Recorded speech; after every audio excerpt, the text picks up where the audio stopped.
Praise lord. బాగున్నారా? కీర్తనలు 119:9. వాని కొమ్ము ఘనత నొంది హెచ్చింపబడును. మీ జీవితంలో మీరు హెచ్చింపబడాలనేది దేవుని కోరిక. వాని కొమ్ము అన్నప్పుడు మీ పేరు కావచ్చు, నీ వ్యాపారం కావచ్చు, నీ ఉద్యోగం కావచ్చు, నీ వ్యవసాయం కావచ్చు, నీ చదువు కావచ్చు, నీవు ప్రయత్నించే ప్రయత్నం కావచ్చు, అది హెచ్చించబడాలి. దేవుడు కోరుతున్నాడు. వాని కొమ్ము ఘనత నొంది హెచ్చింపబడును. నువ్వు ఘనత నొందుతావు, నువ్వు హెచ్చించబడతావని ప్రభువు సెలవిస్తున్నాడు.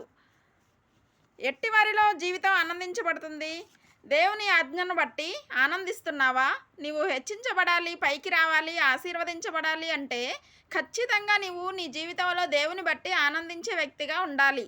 దేవుని వాక్యమును బట్టి ఆనందించే వ్యక్తిగా ఉండాలి. నువ్వు 1వ కీర్తన 1-2 వచనాలు. దుష్టుని ఆలోచన చొప్పున నడవక, పాపున మార్గమున నిలవక, అపహాసకులు కూర్చుండు చోట కూర్చుండక, యెహోవా ధర్మశాస్త్రమునందు దీవారాత్రము ఆనందించుచు ధ్యానించేవాడు ధన్యుడు.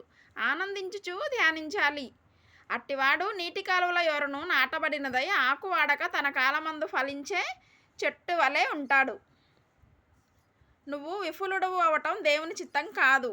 నువ్వు ఫలించాలి. యోహాను సువార్త 15వ అధ్యాయం 8వ వచనంలో, మీరు బహుగా ఫలించుట వలన తండ్రి అయిన దేవుడు మహిమపరచబడతాడు.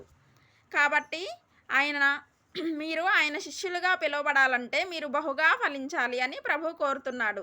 ఆదికాండం 1వ అధ్యాయం 28వ వచనంలో, ప్రభువు ఆదామును అవ్వను కలుగజేసిన తర్వాత వారిని ఆశీర్వదించెను. మీరు ఫలించి అభివృద్ధి పొంది విస్తరించండి అన్నాడు. అంటే దేవుని కోరిక మానవుని పట్ల నువ్వు ఫలించాలి. చదువుతున్నావా? చదువులో నువ్వు ఫలించాలి. ఉద్యోగం చేస్తున్నావా? ఉద్యోగంలో నువ్వు ఫలించాలి. ఒకవేళ నువ్వు వ్యవసాయం చేస్తున్నావా? ఫలించాలి. ఒకవేళ ఆత్మీయంగా దేవునిలో ఎదగాలనుకుంటున్నావా? ఎదుగుతున్నావా? ఇంకా ఎక్కువగా ఫలించాలి. ఆత్మీయమైన ఫలాలు ఎన్ని రకాలైన ఫలాలు ఉన్నాయంటే అద్భుతమైన ఫలాలు బైబిల్ చెప్తుంది. మారు మనసుకు తగిన ఫలాలు, అలాగే నీతి ఫలాలు, ఆత్మఫలం వేరు, నీతి ఫలం వేరు. మారు మనసు తగిన ఫలాలు వేరు. ఒక వ్యక్తి మారు మనసు పొందాడు, మనసు మారింది, నేను ప్రభువును వెంబడిస్తున్నాను అంటే అతని చుట్టూ ఉన్నవారు అతనితో ఫలాలు చూస్తారు. అతనిలో ఏమని? అవునండి, నిజమే, ఇతను ప్రభువులో వెళ్తున్నాడు, వాక్యం వింటున్నాడు, ఆదివారం చర్చికి వెళ్తున్నాడు, ఇతని లైఫ్ చేంజ్ అయింది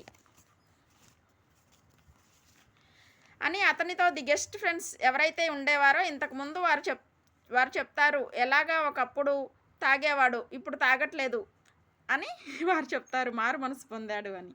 దేవునికి మహిమ కలుగును గాక. Praise the lord.